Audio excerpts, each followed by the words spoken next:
Assalamualaikum warahmatullahi wabarakatuh. Selamat siang. Halo Tribuners, bersama saya Hanif Mustafa. Baik Tribuners, hari ini saya sudah berada di Kodim 010 Kota Bandar Lampung, dan saat ini kita juga sudah bersama dengan Bapak Dandim 0410 Kota Bandar Lampung, Bapak Kolonel Irfandri Romas Herlandes. Selamat siang Pak. Ya, Gimana Pak? Sudah sehat Pak hari ini Pak? alhamdulillah sehat. Alhamdulillah sehat, terima kasih Pak. Baik Tribuners, beberapa menit ke depan kita akan mewawancara khusus bersama dengan Bapak Dandim. Nah, Pak Dandim, kita kan sudah melalui bersama nih tahun 2020. Betul. Banyak kegiatan dan juga program kerja yang telah dilaksanakan untuk Kodim 040 ini. Nah Pak, kita ketahui bersama juga bahwasanya Kodim itu memiliki tugas pokok dalam menyelenggarakan pembinaan kemampuan, kekuatan, dan juga untuk menjaga keamanan dan ketentraman di kewilayahan Pak. Nah Pak, berkaitan dengan hal tersebut Pak, tentu di tahun 2021 ini pasti ada proyeksi program kerja. Nah, mungkin seperti apa sih Pak proyeksi program kerja kita di tahun 2021 ini Pak? Izin Pak, saya Baik, jelaskan Pak. terima kasih. Selamat siang pada rekan-rekan semua. Hari ini tadi kita baru selesai melaksanakan kegiatan semacam kopi morning ya, kopi morning dengan rekan-rekan media. Kita mengevaluasi kegiatan yang sudah kita laksanakan di tahun 2020. Kesempatan ini sekali lagi kami mengucapkan ribuan terima kasih kepada rekan-rekan media yang sudah banyak mensupport, membantu bersama dengan Kodim 040 Kota Bandar Lampung, sehingga program-program kerja, kegiatan yang dilakukan oleh Kodim 040 Kota Bandar Lampung dapat diketahui oleh masyarakat, khususnya di wilayah Kota Bandar Lampung ini. Sekali lagi ini adalah berkat peran daripada para media yang banyak mensupport, mendukung kegiatan kami di Kodim ini. Nah, untuk kemudian kegiatan nanti ke depan, kita juga menyampaikan pada pertemuan ini bahwa ke depan Kodim 040 Kota Bandar Lampung sebagai bagian daripada Korem 043 Garuda Hitam, kita akan mensupport kegiatan yang memang menjadi tugas pokok dari komando atas. Tentunya kita akan mensupport. Dalam hal ini program kerja tahun 2021 tidak jauh berbeda dengan kegiatan dilakukan di tahun 2020. Namun sekarang karena situasi kita masih dalam situasi pandemi COVID, maka prioritas kita adalah tetap dalam rangka memberikan perbantuan kepada pemerintah, khususnya pemerintah daerah, bagaimana penanganan COVID ini dapat segera selesai. Khususnya sekarang adalah kegiatan untuk vaksinasi. Vaksinasi dalam rangka untuk pencegahan semakin meningkatnya penyebaran COVID-19 ini. Ini yang akan kita bersama dengan para komponen instansi lainnya untuk mengawal, menjaga, kemudian menghimbau agar masyarakat tidak perlu takut dan mau untuk dilaksanakan vaksinasi ini semata-mata adalah demi untuk keamanan dan keselamatan kita warga negara bangsa Indonesia ini. Jadi perlu adanya partisipasi yang besar dari seluruh masyarakat untuk mau untuk divaksinasi ini. Kemudian pada kegiatan ini juga yang menjadi prioritas dalam pandemi COVID ini, maka tidak pernah henti-hentinya kita selalu menyampaikan bahwa bukan hanya dengan divaksin dalam rangka untuk pencegahan COVID ini. Apa yang disampaikan oleh pemerintah tentang himbauan patuhi protokol kesehatan ini harus selalu dipatuhi oleh seluruh warga masyarakat dengan kesadaran disiplin yang tinggi. Ini yang perlu sama-sama kita bersama dengan seluruh segenap masyarakat, bahwa hanya dengan kita bersama, hanya dengan kita bersatu, punya satu kesepakatan bahwa ayo sama-sama kita perangi COVID ini dengan sama-sama mematuhi protokol kesehatan. Mudah-mudahan tingkat penyebarannya juga semakin tertekan, kemudian tingkat kesembuhan juga semakin tinggi, maka insya Allah ke depan Indonesia dapat segera selesai dari melewati masa pandemi COVID. Amin. Nah, Pak, kita ketahui bersama juga Kodim 040 ini memiliki program Jumat Peduli, Pak. Iya. Mungkin Tribuners juga belum tahu nih, Pak. Apa peduli yang dilaksanakan oleh Kodim 040 seperti apa, bisa dijelaskan, Pak? Ya. Baik, para Tribuners, jadi kita ada program yang namanya program Jumat Peduli. Nah, kami sampaikan kepada jajaran kami bahwa mari sama-sama kita manfaatkan Jumat ini untuk memberikan kepedulian kita kepada masyarakat sekecil apapun yang kita punya, yang bisa kita lakukan sesuai dengan kemampuan kita masing-masing, sehingga keberadaan kita, kehadiran kita semakin dirasakan manfaat oleh masyarakat. Hal-hal kecil yang dilaksanakan pada saat hari Jumat itu dimulai dari kita laksanakan Jumat bersih.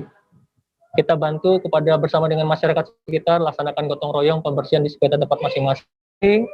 Kemudian selesai kegiatan itu di tiap ada beberapa masjid kami laksanakan kegiatan Jumat berbagi kepada jemaah yang habis selesai melaksanakan sholat Jumat dengan himbauan untuk melaksanakan protokol kesehatan, pelaksanaan tertib sholat Jumat itu bentuk kepeduliannya. Kemudian setelah itu ada program di hari Jumat itu juga kami mendatangi panti asuhan yang ada di wilayah Kota Bandar Lampung. Kalau di wilayah ini kita laksanakan secara bergantian di tiap-tiap wilayah kecamatan yang satu sampai dengan kecamatan yang lain. Kalau panti asuhannya sudah tidak ada di wilayah tersebut, maka kami sambangi adalah pondok pesantren seperti itu. Baru nanti kegiatan itu kita gunakan juga ada bentuk kepedulian kita untuk mendatangi anggota-anggota kami yang mungkin terkena musibah, sedang sakit, sedang dirawat, itu kami datangi, manfaatkan momen pada saat hari Jumat ini. Dan yang terakhir di Jumat Peduli ini kami coba untuk berbagi dengan masyarakat sekitar, karena kita juga merangkul beberapa masyarakat penggiat-penggiat sosial lainnya. Kita datangi dengan memberikan bantuan berupa sembako ataupun nasi, makanan kepada masyarakat dengan door to door, sehingga kita tidak mengumpulkan masyarakat di satu tempat, tapi kita datangi door to door. Walaupun kecil, namun mudah-mudahan apa yang kita lakukan ini bisa dirasakan manfaat oleh masyarakat seperti itu. Mungkin ada evaluasi nggak Pak dari Jumat Jumat Peduli ini di tahun 2021 di 2021 ya. Dari itu kegiatan sudah berjalan kurang lebih 1 tahun ya, setahun lebih. Nah, mudah-mudahan di tahun 2021 ini maka kita coba evaluasi, kita dengan harapan semakin banyak masyarakat penggiat sosial yang tergerak hatinya untuk bersama-sama bergabung, berkolaborasi dengan Kodim, sehingga yang tadi awalnya kita mungkin dalam setiap hari Jumat hanya bisa mendatangi satu panti, mudah-mudahan ke depan kita bisa mendatangi hari Jumat itu 2 panti ataupun 2 tempat seperti itu hasilnya. Kemudian kegiatan yang karena pandemi COVID ini ada waktu itu tiap Jumat, kita malam Jumat kita laksanakan kegiatan yasinan di masjid.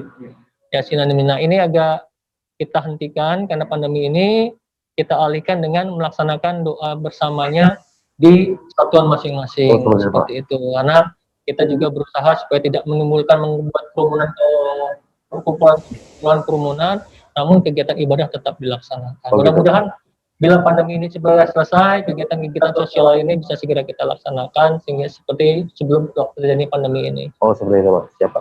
Pak, kan juga selain kegiatan rutin kita Jumat Peduli, kita ketahui juga kita menurunkan anggota untuk meneruskan patroli malam ya, di bawah kepemimpinan Bapak ini. Nah, untuk tahun 2021 ini bagaimana Pak? Apakah sama halnya seperti kemarin atau ada perubahan lagi? Jadi kegiatan kita ada namanya kegiatan patroli keamanan ketertiban. Ini kita laksanakan baik pada siang hari maupun pada malam hari. Ini ada yang memang program kita sendiri, kita laksanakan Kodim secara mandiri. Ada juga yang bersama dengan stakeholder terkait. Kita gabung dengan rekan-rekan kepolisian dari Polresta maupun bergabung dengan Satgas COVID. Karena kegiatan patroli ini juga sekaligus memberikan himbauan dan penegakan disiplin kepada masyarakat dalam rangka untuk mematuhi protokol kesehatan. Nah, mudah-mudahan di tahun 2021 ini kegiatan itu bisa terus kita laksanakan dan semakin dirasakan manfaatnya oleh masyarakat. Memang akhir-akhir ini yang lebih kami dominasi adalah kegiatan dalam rangka untuk penegakan disiplin, mematuhi protokol kesehatan. Namun di luar dari itu, kegiatan yang bersifat mandiri adalah kita rutin melaksanakan patroli terhadap daerah-daerah yang kita rasakan cukup rawan, berdasarkan masukan informasi dari masyarakat bahwa ada daerah-daerah yang perlu kita kunjungi, sehingga untuk mencegah timbulnya tindakan-tindakan apakah itu tindak kejahatan atau kriminal di daerah tersebut. Oh, seperti itu Pak ya. Siap. Jadi mengedepankan Babin Pak ya. Iya, betul Mas. Siap. Nah, Pak, kan kita selain itu juga rutin juga melaksanakan tiap tahun itu adalah TMMD Pak ya. Nah, izin sih Pak, kalau untuk rencana TMMD tahun 2021 ini seperti apa? Kan pasti ada sesuatu yang kurang Pak di tahun 2020 yang mungkin akan dikerjakan pada tahun 2021 ini Pak. Izin. Jadi di tahun 2020 kemarin kita melaksanakan TMMD di wilayah Garuntang, Garuntang. Nah, program TMMD ini adalah program yang sudah ditentukan dari pondok atas jadwalnya. Nah, kebetulan untuk Kodim Kota Bandar Lampung karena sudah dapat TMMD di tahun 2020, Ya Pak. maka di tahun 2021 kita tidak melaksanakan TMMD yang reguler, tidak melaksanakan. Tapi kita melaksanakan TMMD imbangan. Nah, TMMD imbangan inilah yang nanti akan dilaksanakan bersamaan dengan TMMD reguler yang dilakukan di kodim-kodim lainnya. Ya.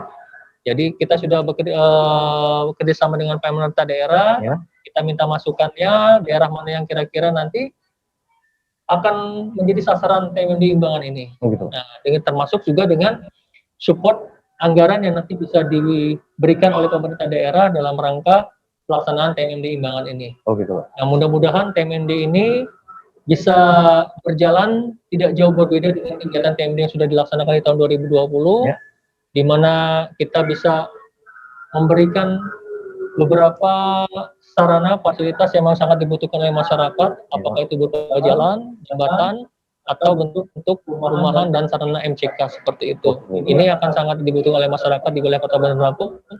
Memang sebutannya kota, tapi tidak menutup kemungkinan masih ada beberapa warga kita yang sebenarnya masih sangat membutuhkan uluran seperti hal-hal tersebut. Nah, ini yang kita perlu masukan dari bawah, dari rekan-rekan yang ada di wilayah, kira-kira dengan anggaran yang ada, sasaran itu benar-benar tepat guna. Tepat guna, tepat manfaat, dan bisa dirasakan betul manfaatnya oleh masyarakat yang menerima bantuan nanti itu tersebut. Seperti itu, Mas. Siap. Nah, Pak, kita beralih ke masalah COVID-19 ini, Pak. Ya, saat kita tahu juga bersama, Pak, di masa pandemi ini Kodim 0410 KPL juga ikut terlibat. Nah, sejauh mana sih Pak keterlibatan Kodim ini dalam penanggulangan COVID-19 saat ini 2021 ini? Jadi semenjak pandemi COVID ini masuk ke Indonesia, berarti kan bersama juga dengan wilayah di wilayah di daerah-daerah yang ada di Indonesia, termasuk Kota Bandar Lampung. Kalau tidak salah itu kurang lebih sekitar akhir Februari tahun 2020. Nggak kerasa ini kita sudah mau 1 tahun kegiatan. Jadi Kodim sebagai bagian daripada Satgas Penanganan COVID Kota Bandar Lampung, maka kita sepenuhnya mensupport, membantu, memberikan perbantuan kepada pemerintah daerah sesuai dengan tugas pokok TNI yang tertuang di dalam Undang-Undang TNI Nomor 34 tahun 2004 yang mengatakan bahwa kita memberikan operasi perbantuan kepada pemerintah daerah serta memberikan perbantuan dalam rangka penanggulangan bencana. Pandemi COVID ini adalah bencana non alam. Jadi yang memang mungkin baru kali ini kita menerima ataupun melakukan operasi perbantuan dalam rangka menangani bencana non alam seperti itu. Namun berbagai kegiatan sudah kita bersama-sama melakukan bekerjasama, berkolaborasi, bersinergi menjadi satu dalam rangka untuk penanganan COVID ini. Dimulai dari pada saat pertama kali kita memberikan melaksanakan kegiatan adalah sosialisasi bersama-sama, sosialisasi dengan Satgas, bagaimana cara pencegahan, bagaimana cara untuk menekan penyebaran COVID ini. Kemudian memberikan bantuan terhadap alat-alat pelindung diri yang memang dibutuhkan oleh masyarakat, misalnya seperti masker, alat pencuci tangan. Ini kita coba fasilitasi, kita wadahi bersama. Kemudian kegiatan selanjutnya adalah kita melaksanakan penegakan. Penegakan apa himbauan yang sudah diberikan, sudah disampaikan oleh pemerintah tadi. Kita lihat pelaksanaan di lapangan tadi dalam bentuk patroli tadi. Kita coba untuk pendisiplinan masyarakat, menggugah mereka agar mereka mau sadar bahwa pentingnya untuk mematuhi protokol itu itu kita laksanakan di seluruh wilayah Kota Bandar Lampung. Jadi ada tim yang dibentuk gabungan berada di tiap-tiap kecamatan wilayahnya tiap hari mulai dari pagi, kemudian siang, sore, bahkan malam mereka keliling untuk memberikan himbauan dan penegakan itu. Tidak pernah henti, tiap hari sampai dengan sekarang. Kemudian ada beberapa pos-pos yang kita bentuk, pos-pos penyekatan pada hari-hari tertentu, misalnya untuk menjaga hari libur, hari raya, ada pos-pos penyekatan dalam rangka untuk mencegah masyarakat dari luar yang masuk ke wilayah Kota Bandar Lampung dengan cara kita mensterilisasi, melaksanakan screening. Dengan harapan yang masuk adalah yang memang bebas daripada COVID seperti itu. Baru di tempat-tempat keramaian kita juga buat ada pos-pos baik itu di pasar tradisional, di pasar-pasar swalayan, pasar-pasar modern, tetap kita laksanakan seperti itu dalam rangka mencegah penyebaran yang mungkin kita rasa kalau semakin hari memang semakin masif penyebarannya Iya. ini. Nah, hanya dengan kesadaran yang tinggi di masyarakat mungkin penyebaran ini insya Allah ke depan bisa semakin berkurang, semakin bisa kita tahan. Karena kita harus optimis. Iya. Di tengah penyebarannya semakin masif, ternyata tingkat kesembuhan juga masyarakat yang terkena ini pun semakin tinggi. Nah, berarti kan dengan harapan seperti itu, kita harus yakin bahwa pandemi COVID pasti bisa kita selesaikan secara bersama-sama dan kita bisa melewati masa situasi yang seperti kritis sekarang ini. Ya, Pak. Nah, Pak, dalam menghadapi COVID-19 ini, ternyata juga Kodim 0410 itu juga mendukung dengan ketahanan pangan. Ya. Nah, dan juga Ibu Esa Roma Sirlandes itu rutin melakukan menggalakkan sayuran hidroponik ya, Pak. Ya. Tidak bisa diceritakan, Pak, dan kegiatan itu, Pak. Jadi kegiatan ini sebenarnya karena kita melihat lokasi ya, lokasi Kodim yang serba terbatas, kota untuk lahan-lahan tidur itu sangat terbatas. Maka kita coba adalah bagaimana memanfaatkan lahan pekarangan yang ada. Akhirnya kita coba inisiasi, kita galakan bagaimana menanam dengan hidroponik, kemudian menanam membudidayakan ikan dengan tidak menggunakan kolam yang besar, tapi budidaya ikan bisa lele atau ikan nila, tapi di dalam ember-ember besar sehingga bisa dibuat di rumah. Nah, ini kita awali kita buat di Kodim.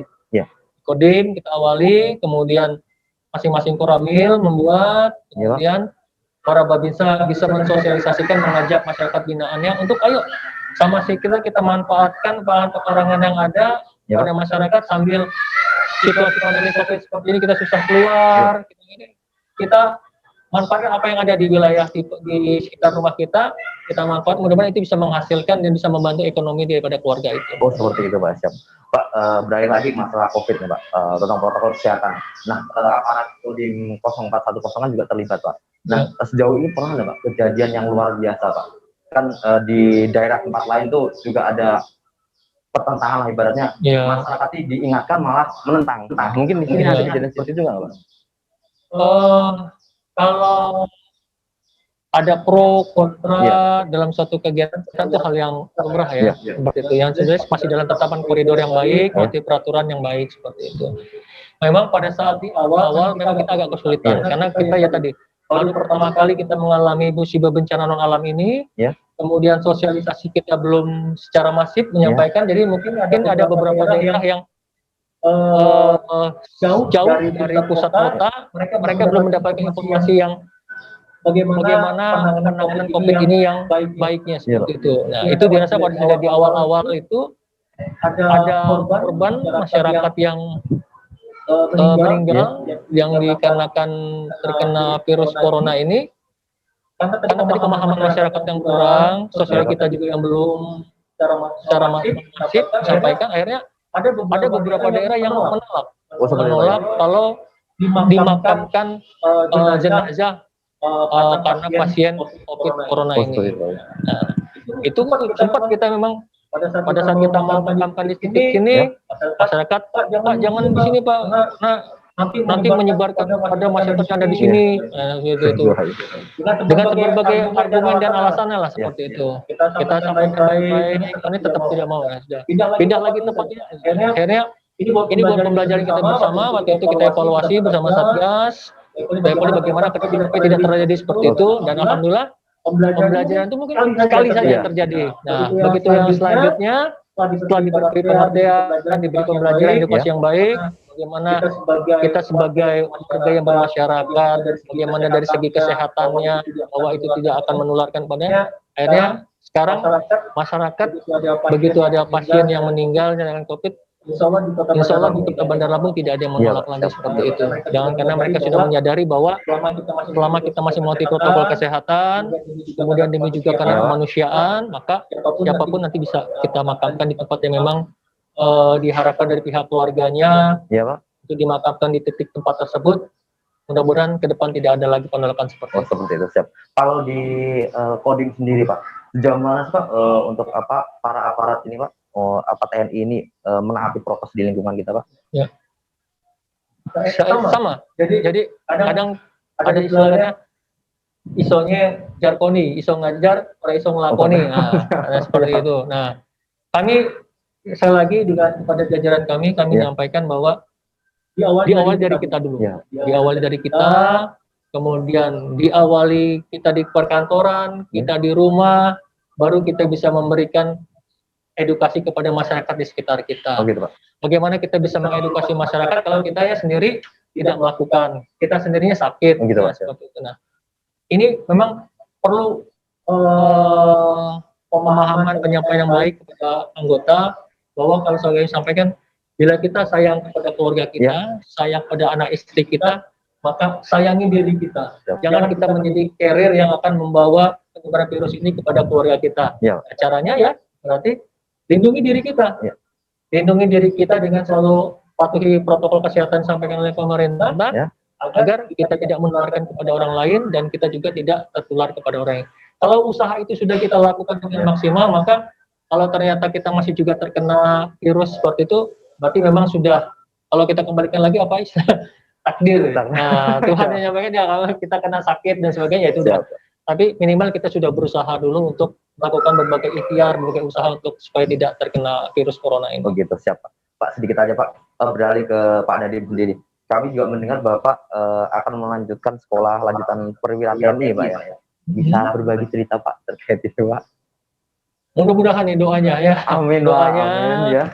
Karena saya tidak bisa mendahulukan Tuhan, jadi sekarang juga masih menunggu hasil pengumuman. Oh iya Pak. Pak. Mohon doanya yang mudah-mudahan apabila nanti diumumkan, kami diberi kesempatan ya, kami akan melanjutkan melaksanakan pendidikan lanjutan sekolah Sesko TNI atau sekolah gabungan antara Matra Darat, Laut dan Udara.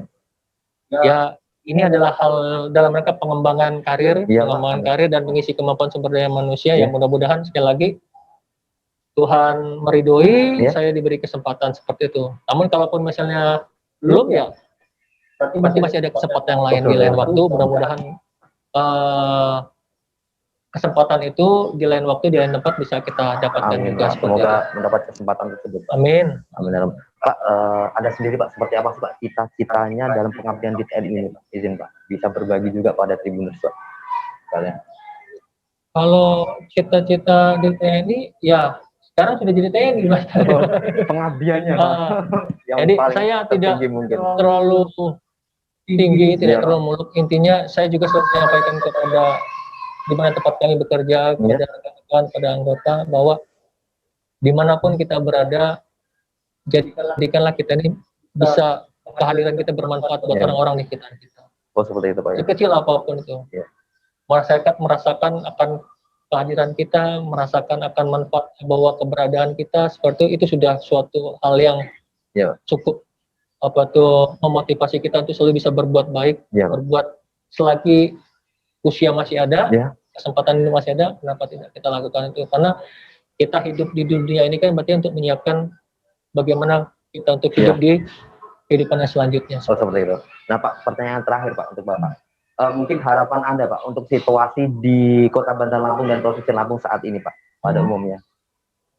Alhamdulillah situasi kondisi Kota Bandar Lampung sampai dengan saat ini bisa kami nyatakan aman dan kondusif di tengah percaturan politik, bisa dibilang kemarin tahun politik dan sekarang belum selesai, dengan segala eskalasi tingkat dinamika yang kami bisa bilang cukup tinggi Tapi alhamdulillah dengan kesadaran yang tinggi pula masyarakat Kota Bandar Lampung dengan kedewasaan, dengan pemahaman kesadarannya bahwa semuanya disesuaikan dengan jalur norma hukum yang ada.